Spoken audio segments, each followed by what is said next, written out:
अदरी बचाओ ये पुकार हमारी, फ्लोराइड का जहर सेहत को लील रही। इस संकट में सब क्यों चुप बैठे हैं, एकजुट हो चले अदरी बचाएं, यही हम सबका सच्चा धर्म। नमस्कार, आप देख रहे हैं मेरा भारत मीडिया और मैं हूं रमाकांत सिंह। अदरी नदी की स्थिति पर ध्यान देते हुए औरंगाबाद के अदरी बचाओ आंदोलन की शुरुआत आज अनिल कुमार सिंह, भाजपा नेता और समाजसेवी ने आज पूरी टीम के साथ मुहिम छेड़कर लोगों को जागरूक कर रहे हैं। आज फ्लोराइड युक्त पानी का प्रवाह ऐसा बढ़ रहा है जो स्वास्थ्य पर गंभीर प्रभाव डाल सकता है। खासतौर पर फ्लोराइड युक्त पानी का सेवन करने से दांतों और हड्डियों से संबंधित रोग जैसे फ्लोरोसिस आम हो सकते हैं। औरंगाबाद के लोगों के लिए एक बड़ा यह खतरा बनता जा रहा है। अगर इसका बेड़ा उठाकर लोगों को जागरूक कर अगर जल्द कार्रवाई नहीं की जाती है तो रोगों का तांडव इतना बढ़ेगा कि हमारे समाज जो है उसे प्रभावित हो जाएगा।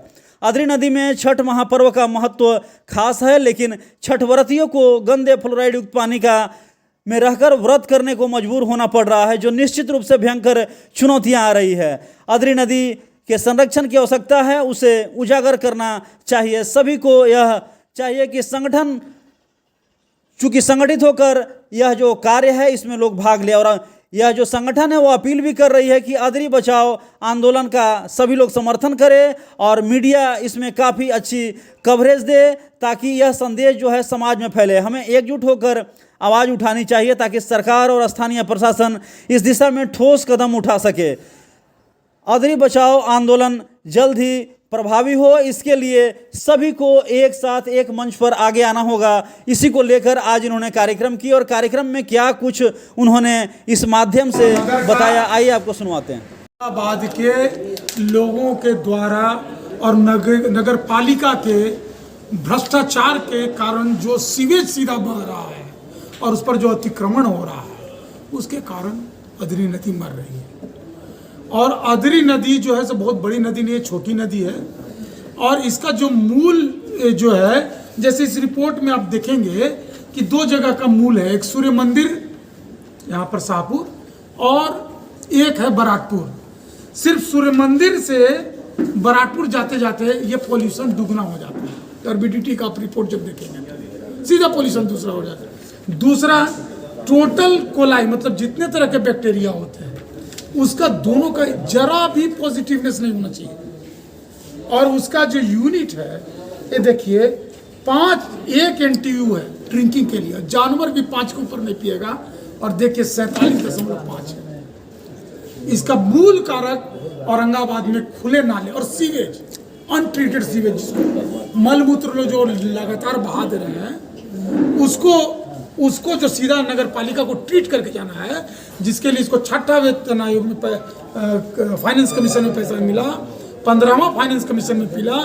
और नमामि गंगे प्रोजेक्ट की वजह से बहुत पैसा मिल सकता है, थोड़ा सा पैसा मिलता है नमामि गंगे प्रोजेक्ट में, औरंगाबाद को ज़्यादा पैसा नहीं मिलता है। लेकिन ये अपना फंड को डाइवर्ट करके, सफाई के फंड को डाइवर्ट करके बरसाती नाला और घरेलू नाला में भेद न करने के कारण अदरी नदी मर रही है। सूखा कचरा, गीला कचरा दोनों के कारण। इसके लिए आपका आगे का प्रयास क्या है? इसके लिए अभी तो हम लोगों ने जांच रिपोर्ट लिया, आप लोगों की मदद मांगी है और आगे हर एक गांव में जाके सजगता करना, क्योंकि व्यक्तिगत लोग भी नहीं समझते हैं। कोई गाड़ी धो देगा, कोई भैंस धो देगा, हम लोग भी इसके थोड़े बहुत जिम्मेवार हैं। कोई नदी में ही लोटा लेके चल जाता है तो उसका भी जिम्मेवार है। लेकिन मूल कारण यहाँ पर जो सबसे बड़ा इनपुट है वो है औरंगाबाद का नाला, शहरी नाला, जो औरंगाबाद नगर को और उसके नीचे के पूरा कुरमा तक को ये मार रहा है, ओबरा तक को इफेक्ट कर रहा है और उससे खेती भी प्रभावित होती है। इसमें दोषी औरंगाबाद के शासकीय व्यवस्था है, औरंगाबाद नगर पालिका है, और जो लोग भी सीवेज डाल रहे हैं वो लोग दोषी हैं। आप देख रहे हैं कि कूड़ा डाला गया, अभी आंदोलन हुआ है, आप ही लोग के माध्यम से भी नहीं देखा। थोड़ी और आइए, कानूनी प्रावधान क्या है कि ताकि वो सजग हो सके? देखिए, सबसे बड़ी बात है कि जितना कानून और सरकारी महकमा का रोल है उतना ही हम एज ए सिविल सोसाइटी हम लोग का भी रोल है। हम लोग का ये कोशिश ही है आम जनमानस में चेतना फैलाना। अगर हम लोग वो बैलेंस नहीं लाएंगे तो एक पार्टी को रिस्पॉन्सिबल बना नहीं सकते। तो ऐसे कानूनी प्रावधान हैं, आप सबको पता है, solid waste management act rule जो है 2016, आर्टिकल 21 है right to life and liberty, जैसा इन्होंने बताया आर्टिकल 51 के तहत हमारा जो एक फंडामेंटल ड्यूटीज़ है, ये सब चीज़ें हैं, लेकिन इसको धरातल पे उतारना और इसके बाद इस पे क्रियान्वयन होना ताकि एक्चुअली वर्क दिखे, ये हम लोग का उद्देश्य है और इस पे हम लोग सब संगठित हुए हैं। और आपसे भी यही विनम्र प्रार्थना है कि आप इस बात में और लोगों को इन्वॉल्व करें।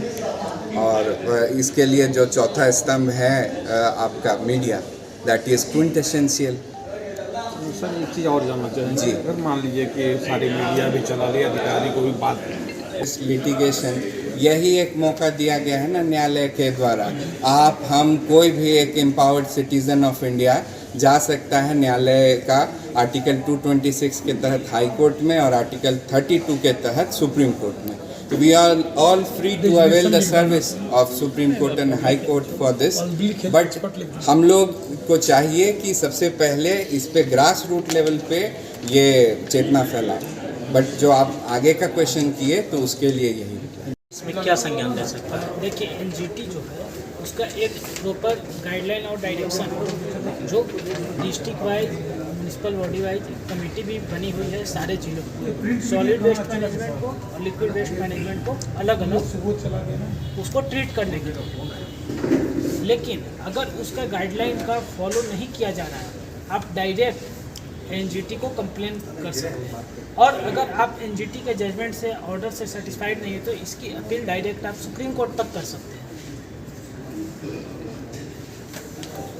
सरकार के महत्वपूर्ण पदों पर रह चुके हैं, स्वास्थ्य को बड़ी नज़दीकी से देखें, चाइल्ड को भी बड़ी नज़दीकी से आपने देखा है, अभी आप पर्यावरण, पॉल्यूशन और नदियों को भी देख रहे हैं।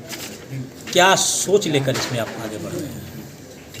देखिए पानी जो है वो मूल में है जीवन के, और पानी स्वच्छ यदि पेयजल का जो मुद्दा है वो यदि भारतीय संविधान ये कहता है कि ये हमारा अधिकार है तो वो मिलना चाहिए।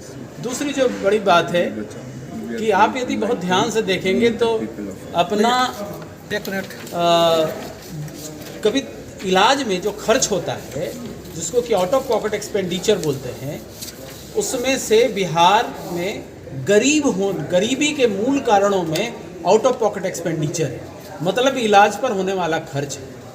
यदि हम प्रिवेंटिव एस्पेक्ट्स पर फोकस करें, ये जो है सुरक्षात्मक जो उपाय है, खासकर जल की शुद्धता को लेकर यदि फोकस करें तो प्रकारांतर से ये सुनिश्चित करेगा कि लोगों को उसके बीमारियों को होने वाले खर्च को कम कर सकते हैं और लोगों का आर्थिक उत्थान है। ये मूल मामला इसका ये है कि आप जितने प्रिवेंटिव एस्पेक्ट्स को बढ़ाएंगे उतना आपके इलाज पर खर्च कम होगा। और औरंगाबाद में खासकर यदि हमको कुपोषित हैं लोग, बीमार हो रहे हैं बच्चे, तो इससे एजुकेशन के पॉइंट ऑफ व्यू से बच्चे पीछे हटेंगे। यहाँ पर हम लोगों का जो गरीबी का मुद्दा है वो बढ़ेगा। और यहाँ पे यदि हम केवल एक लाइन सुनिश्चित कर लें कि सबको एक पेयजल, स्वच्छ पेयजल हम सुनिश्चित कर लें तो हम लोग बहुत बड़ा काम कर लेंगे। तो आपका जो प्रश्न ये था कि आपकी क्या इस तरीके की भावना रही है कि ये करें, और मैं ये चाह रहा हूँ कि पूरे भारत में ये जो आंदोलन है ये एक मॉडल बने कि किस तरीके से जन सहभागिता से बीमारियाँ कम की जा सकती, लोगों का स्वास्थ्य कैसे बेहतर किया जा सकता है। और मैं चाहूँगा कि ये पूरा भारत में ये मॉडल डेवलप हो सके। सर इसलिए भारत सरकार क्या कर रही है या बिहार सरकार, भारत सरकार पेयजल को जांचने के लिए, क्वालिटी चेक करने के लिए 10,000 रुपये प्रति रेवेन्यू विलेज दिए जाते हैं साल भर के।